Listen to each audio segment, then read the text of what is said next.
कोई नई बात नहीं कि जिन्हें खेलना नहीं आता वे बड़े खिलाड़ी साबित होते हैं। और हमारे देश में तो ऐसे बड़े खिलाड़ी हर खेल संघ में हैं। आज बात भारतीय कुश्ती की हो रही है और पहलवानों की भी, जो आज अपने रहनुमाओं के चरित्र के साथ अपने इस देश के नागरिकों के चरित्र से भी लड़ रहे हैं। दोस्तों, बीते दिनों एक महिला पहलवान साक्षी मलिक ने रोते हुए प्रेस कॉन्फ्रेंस में कुश्ती से संन्यास की घोषणा कर दी। उनके पीछे देश के 2 सबसे बड़े पुरस्कारों से सम्मानित पहलवानों ने अपने पदक वापस कर दिए। इस तरह की घटनाएं किसी भी खेल प्रेमी के लिए उदास करने वाली ही कही जाएंगी। ये खिलाड़ी जिन लोगों के विरोध में हैं वे सत्ताधारी पार्टी के सांसद हैं और भारत के कुश्ती संघ पर उनका कब्जा है।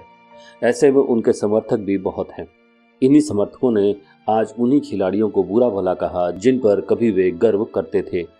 बुरा भला क्यों कहा? इसलिए क्योंकि वे खिलाड़ी वो बात बोलने लगे थे जो इन कुश्ती संघ चलाने वालों के लिए खतरनाक साबित हो रहा था। ऐसे में उनका सिर ऊंचा करने वाले ये खिलाड़ी अब उनके लिए कलंक बन गए। इसमें बहुत ज़्यादा समय नहीं लगा। कुछ समझदार समर्थकों ने उस महिला पहलवान सहित अवार्ड वापस करने वाले खिलाड़ियों की जाति खोजकर बता दी, जिससे सरकार को मौका मिल गया कि भला लोग तो हमारे समर्थक नहीं है। यह भावनाओं के आहत करने का दौर है। पता नहीं चलता कब किसकी कौन सी भावना आहत हो जाए।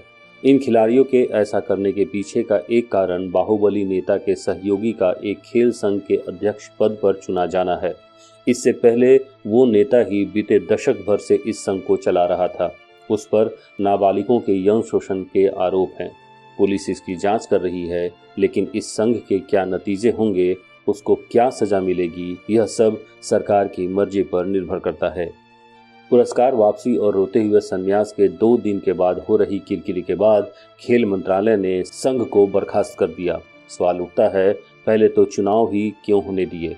उस माननीय पर आरोप इस साल की शुरुआत में ही लगाए गए थे, जिसके लिए तमाम पहलवानों सहित दूसरे खिलाड़ियों को दिल्ली के जंतर मंतर पर 2 बार धरना प्रदर्शन करना पड़ा था। तब जाकर उस पर एक FIR दर्ज कराई जा सकी थी। राष्ट्रवादी सरकार और देशभक्ति में डूबे देश में महिलाओं को इस तरह अपना काम जोड़ना पड़े, इससे ज़्यादा दुर्भाग्य क्या हो सकता है? सवाल उठता है, यह सब हुआ ही क्यों? क्या सरकार को उस माननीय के बारे में जानकारी नहीं है, या फिर सरकार अपने फायदे के लिए उसको बचाना ही चाहती है? एक लड़की के आंसू और देश के सबसे बड़े सम्मान के कीमत पर भी? अगर ऐसा नहीं होता तो वो माननीय अब तक जेल में होते और लड़कियां प्रेस कॉन्फ्रेंस के बजाय अपने अगले मुकाबले के लिए प्रैक्टिस कर रही होती। यह बड़ा सवाल है कि इन खिलाड़ियों के साथ व्यवस्था इस तरह खिलवाड़ क्यों कर रही है। व्यवस्था से ज़्यादा सवाल हमारे समाज पर है, जिसका चरित्र पकड़ पाना भी मुश्किल हो रहा है। समाज के आम लोगों के साथ जो बड़े लोग महिला खिलाड़ियों के अच्छे प्रदर्शन पर गर्व करते थे, वे अब नज़र नहीं आ रहे हैं। लोग उनसे पूछ रहे हैं, लेकिन वे फिर भी कुछ नहीं बोल रहे। यह सब हमारे इसी देश में हो रहा है, जहां नागरिकों को बोलने का अधिकार संविधान ने दिया है, लेकिन अब शायद लोग बोलना नहीं चाहते, कुछ बदलना नहीं चाहते। शायद यही वजह है कि यौन शोषण के खिलाफ आवाज़ उठाने वाली महिला खिलाड़ी भी आज भरे समाज में भी अकेली खड़ी है। समाज जो कहता है उसके आदर्श ऊंचे हैं, उसकी विरासत बड़ी है, क्योंकि उसने हमेशा अन्याय के खिलाफ लड़ाई लड़ी है। यह हमारा देश आज जातियों के अपमान की बहस में उलझा हुआ है, लेकिन इस बात को भूल चुका है कि किसी भी देश में जातियों से ज़्यादा अहम होते हैं इंसान और आदर्श।